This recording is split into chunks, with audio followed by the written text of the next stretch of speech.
नमस्कार दोस्तों profit and loss की आज की इस क्लास में हम करेंगे 13वां टाइप। और इस टाइप में मैं बहुत ही शानदार क्वेश्चन लेके आया हूं जो कि एग्जाम में कई बार देखे जाते हैं।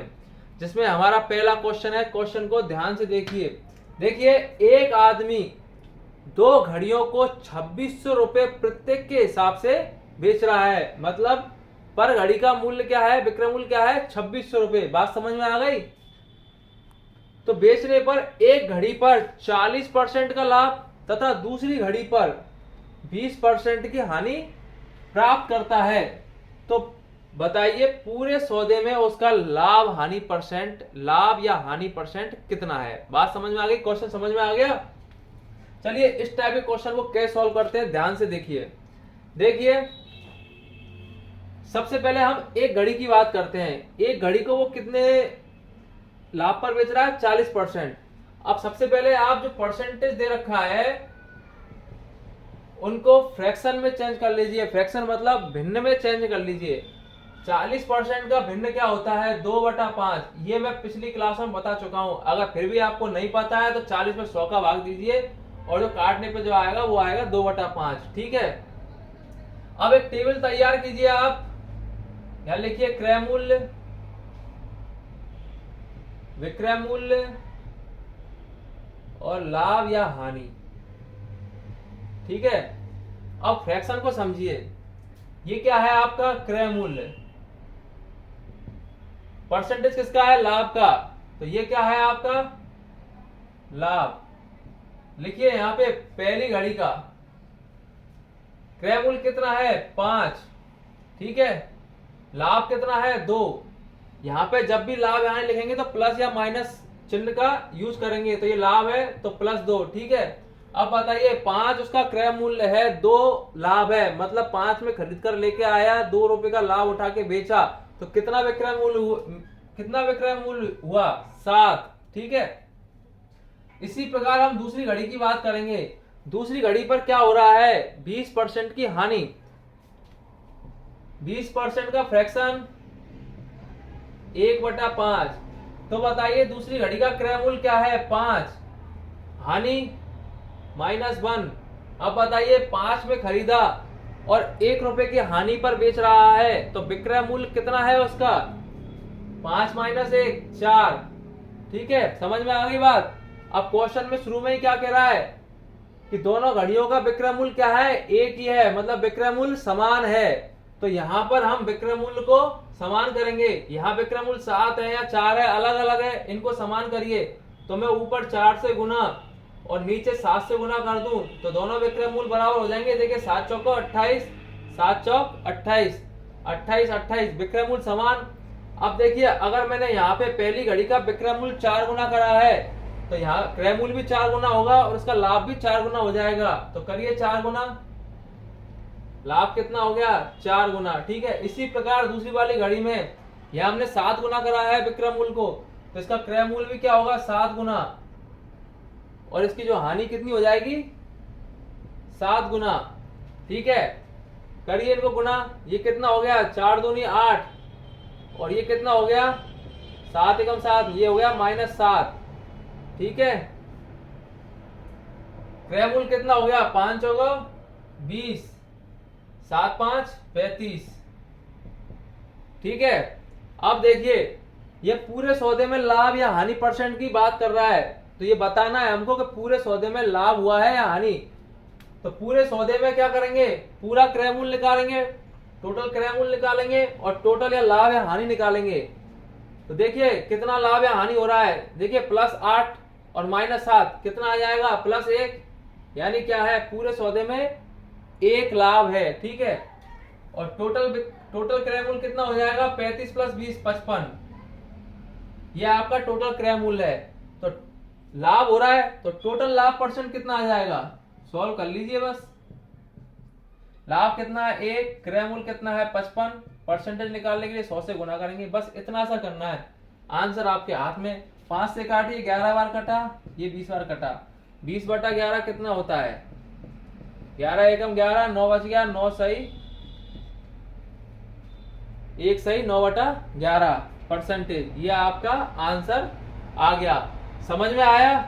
ये जो लगा समय है पूरा समझाने में लगा है, आपकी प्रैक्टिस हो जाएगी तो कुछ सेकंडों में आप इसका आंसर निकाल पाओगे तुरंत। इसके लिए आपको प्रैक्टिस करनी है। तरीका बहुत जबरदस्त है। इस प्रकार के कई क्वेश्चन बनते हैं, कोई भी क्वेश्चन पूछ लेगा, बिल्कुल गलत नहीं होगा। ठीक है, आपसे पूछ सकता है कि दोनों का क्रयमूल बताइए, तो आप क्रयमूल भी निकाल सकते हैं इससे, और विक्रयमूल दे ही रखा है, लाभ अलग अलग भी पूछे तो अलग अलग भी निकाल सकते हैं। चलिए एक और क्वेश्चन लेते हैं जिससे आपको और भी बेहतर तरीके से समझ में आया कि क्वेश्चन को अलग प्रकार से कैसे पूछा जा सकता है। तो हम दूसरा क्वेश्चन लेते हैं। ठीक है,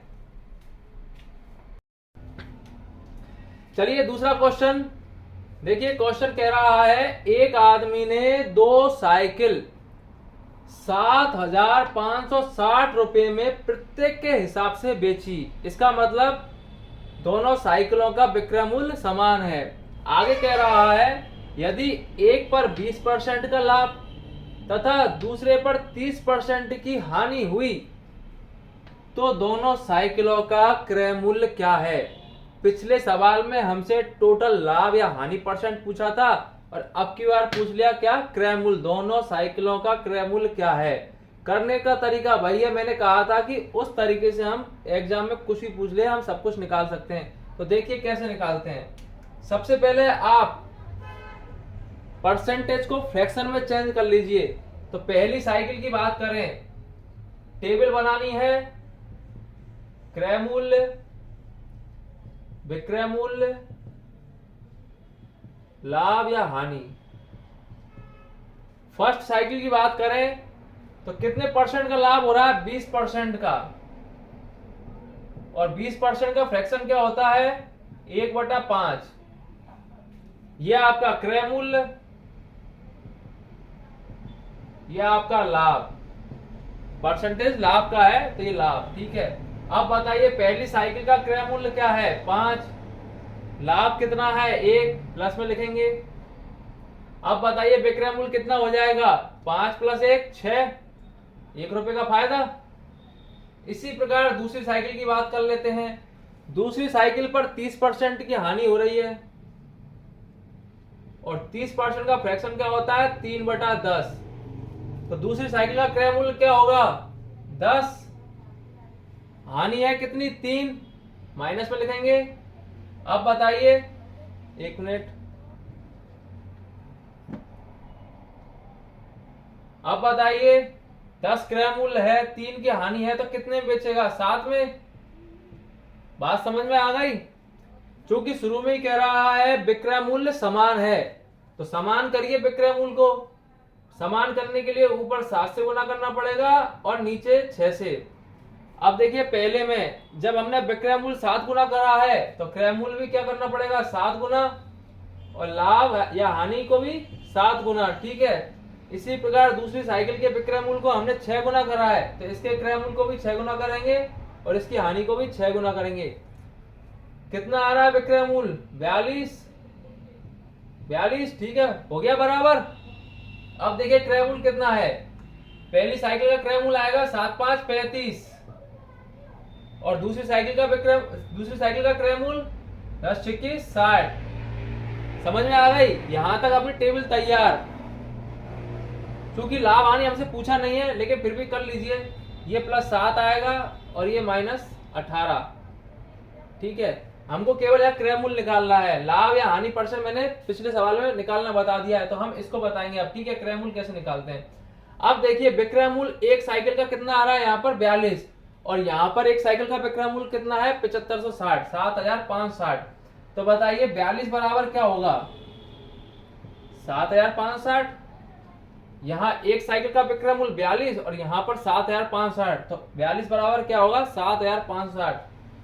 तो 1 बराबर क्या होगा, 7560/42। ठीक है, अब पहली साइकिल का क्रय मूल्य निकालिए। पहली साइकिल का क्रय मूल्य कितना है, 35। तो 1 बराबर 7560/42 है, तो 35 बराबर क्या होगा, निकाल लीजिए।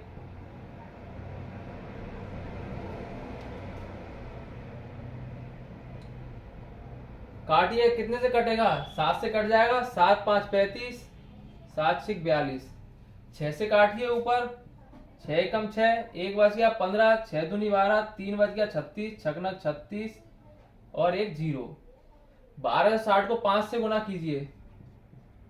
0, 6 पंजे 30, 5 दूनी 10, 3 13, 5 एकम 5 और एक 6।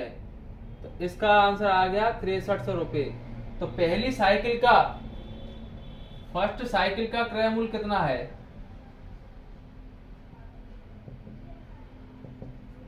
6300 रुपये। इसी प्रकार से दूसरी साइकिल का निकाल लीजिए।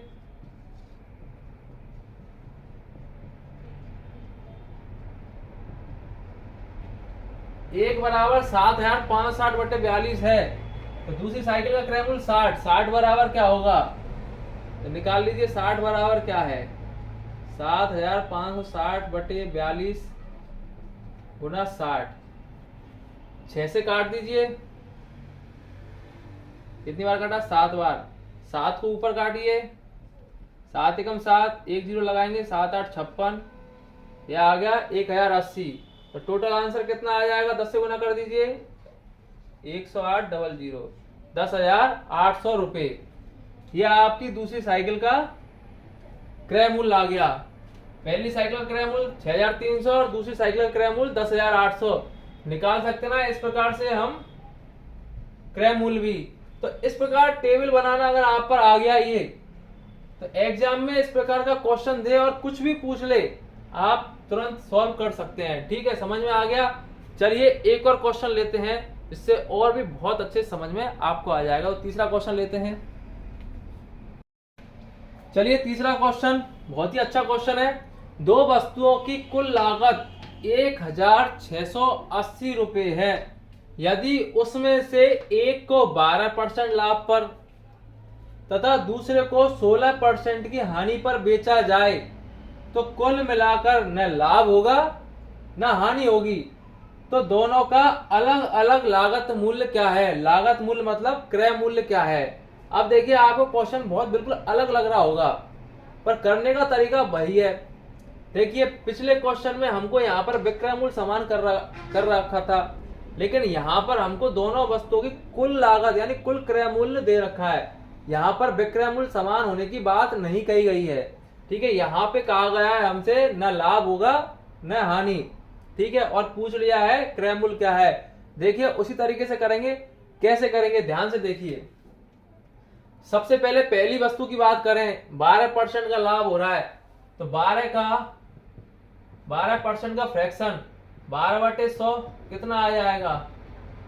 3/25। काट लीजिए 4 से, 4 × 12 और ये 25 बार कटेगा 100। ठीक है, 3/25। टेबल बनाइए, क्रय मूल्य, विक्रय मूल्य, लाभ या हानि। ठीक है, फर्स्ट वस्तु की बात करें, कितना क्रय मूल्य है? ये आपका क्रय मूल्य और ये लाभ परसेंटेज है, तो ये लाभ है। ठीक है, क्रय मूल्य कितना है? 25। लाभ कितना है? 3 + 3, तो विक्रय मूल्य कितना होगा? 3 रुपए का लाभ उठाएगा, 3 रुपए ज्यादा में बेचेगा, तो कितने बेचेगा? 28 में। बात समझ में आ गई?